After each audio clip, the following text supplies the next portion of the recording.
Some closure tonight for a Calgary family in a near 5-decade-old cold case. A surprise plea and sentencing involving the stabbing death of a teenage mom in 1976. The Sundre man responsible for the death of 16-year-old Pauline Brazeau will remain behind bars after his guilty plea. It was investigative genetic genealogy that helped crack this case. Here's Tyson Fedor. Pauline Brazeau's family was ready to endure a 3-week murder trial. Instead, they heard a guilty plea from Sundre's Ronald James Edwards in the stabbing death of the 16-year-old single mother 49 years ago.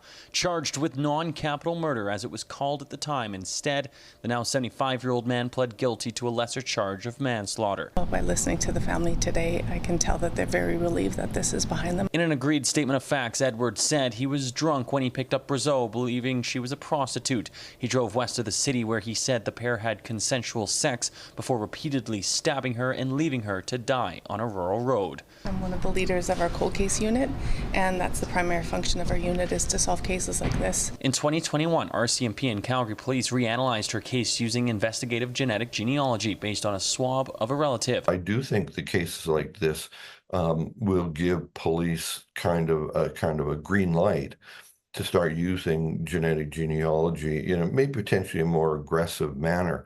But criminologist Doug King says the technology is still relatively new, that it could face further legal challenges in the Supreme Court. I don't think we would want companies like 23andMe and Ancestry.com to just turn over every stick of DNA evidence they have on everybody that's ever been tested. And the police can hold that and test it whenever they want. Brazeau's daughter Tracy was 7 months old when Pauline was killed. On Monday, her victim impact statement highlighted her loss, stating in part, Ron Edwards hid his secret for 49 years. There are no memories, no happy times. We didn't get the chance to share the love of a mother and daughter. Pauline's sister says her childhood had its limits behind locked doors. Edwards addressed the Brazeau family in open court.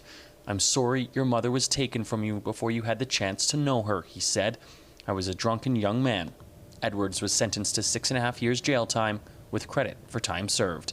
Tyson Fedor, CTV News, Calgary. Edwards remains behind bars for another 4.5 years.